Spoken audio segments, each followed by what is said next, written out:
টিয়া ও ময়না দুই বোন। তারা তাদের মা বাবার সাথে থাকতো। টিয়ার নিজের মা ছিল না, কিন্তু তার সৎমা তাকে একটুও ভালোবাসতো না। একদিন তার বাবা বলে, মারে, কাজের সূত্রে আমি কিছুদিনের জন্য শহরে যাব। ফেরার পথে তোদের জন্য কি নিয়ে আসবো বল তোরা। যা পছন্দ তোরা তাই বল। কিছু চাই না বাবা, তুমি তাড়াতাড়ি বাড়ি ফিরে এসো, তোমায় ছাড়া আমার একটু থাকতে ভালো লাগে না। এই বলে টিয়ার বাবা চলে গেল শহরের উদ্দেশ্যে। নেই, আমি এলাম গো। সবার ভালো করে খেয়াল রেখো, শিগগিরই আমি চলে আসবো। ও ময়না, মা তোরা ভালো করে থাকিস, আমি তাড়াতাড়ি চলে আসবো। এরপরেই শুরু হলো টিয়ার সৎমায়ের অত্যাচার। সে টিয়াকে দিয়ে বাড়ির সমস্ত কাজ করত, নিজে একটাও কাজ করত না। ছোট্ট মেয়েটিকে দিয়ে সে রান্না করা, ঘর ঝাঁট দেওয়া, সমস্ত ধরনের কাজ করাতো।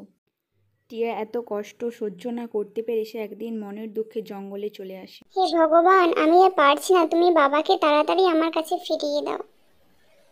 রাতে টিয়ার সাথে দেখা হলো এক শাকচুন্নির। এই তুই কে রে? তোর এত বড় সাহস, তুই আমার ডেরায় আসিস? তুই জানিস আমি কে? আমি এক্ষুনি তোকে মেরে দেব। কি মতলব এখানে এসেছিস বল?